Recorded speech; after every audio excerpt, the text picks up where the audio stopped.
জন্মগত হৃদরোগের লক্ষণগুলো কিরকম হয়?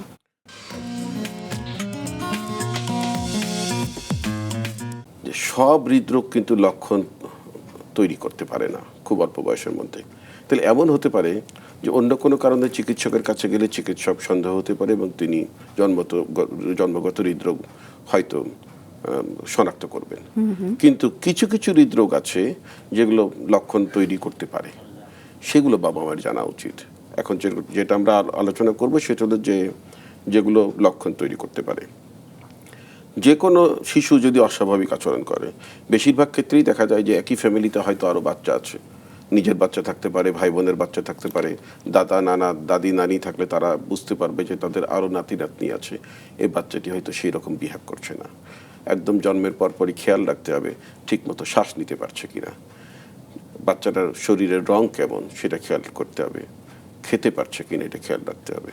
একটা বাচ্চা যদি জন্মের পর খেতে গিয়ে জটিলতা হয়, বাচ্চা যদি ঘন ঘন নীল হয়ে যায় বা কালো হয়ে যায়, ঠিকমতো শ্বাস না নিতে পারে, তখন বুঝতে হবে যে কোনো একটা সমস্যা থাকতে পারে। এই সমস্যাগুলো আমাদের খেয়াল রাখতে হবে যে সমস্যা থাকতে পারে, এই জিনিস ইন্ডিকেট করে না যে হৃদরোগ আছেই।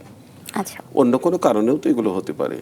নীল হয়ে যেতে পারে যদি আমার শ্বাসকষ্ট থাকে, যদি ফুসফুসে কোনো সমস্যা থাকে তখনও হতে পারে। আচ্ছা, আর জি, অস্বাভাবিক শব্দ থাকতে পারে। সব মা বাবার পক্ষেই অস্বাভাবিক শব্দগুলো, হৃদযন্ত্রের অস্বাভাবিক শব্দ শনাক্ত করা খুব মুশকিল, তবে তারা সন্দেহ করতে পারে। সন্দেহ হলেই ডাক্তারের কাছে যাওয়া উচিত। জি। আপনি বলছিলেন যে কিছু হৃদরোগের লক্ষণ প্রকাশ পায় না খুব অল্প বয়সে। সেই ক্ষেত্রে খুব তাড়াতাড়ি কি উপায়ে তারা আপনাদের কাছে নিয়ে আসবেন? মানে স্ক্রিনিংয়ের কি কোনো ব্যবস্থা আছে?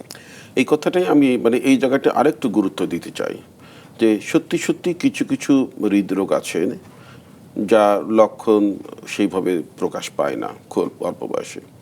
এমন হতে পারে একটা বাচ্চা হয়তো কোনো হসপিটালে বা কোনো ক্লিনিকে জন্মগ্রহণ করেছেন, সেখানে গাইনোকোলজিস্ট দেখেছেন, সেখানে কোনো শিশু বিশেষজ্ঞ দেখেছেন এবং তারা বলেছেন কোনো অস্বাভাবিকতা নাই।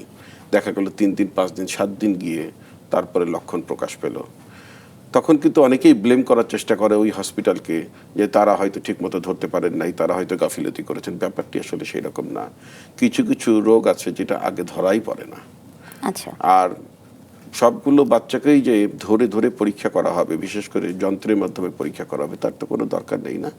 তাহলে তো গোটা বাংলাদেশে যতগুলো শিশু জন্মগ্রহণ করছে সবারই জন্মের সাথে সাথে এক্সরে করতে হবে, ইকোকার্ডিওগ্রাম করতে হবে, সব কিছু করতে হবে।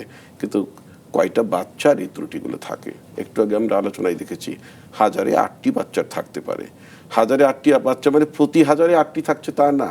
এটা একটা পরিসংখ্যান যে সারা বছর একটা দেশে কতগুলো বাচ্চা জন্মগ্রহণ করলো এবং কতগুলো বাচ্চার হলো। এমনও তো হতে পারে প্রথম 1000-এ একটা বাচ্চারও জন্মগত হৃদরোগ নাই, পরবর্তী 20টি মানে পরবর্তী হয়তো নেক্সট 20,000 বাচ্চারও একটার মধ্যে নাই।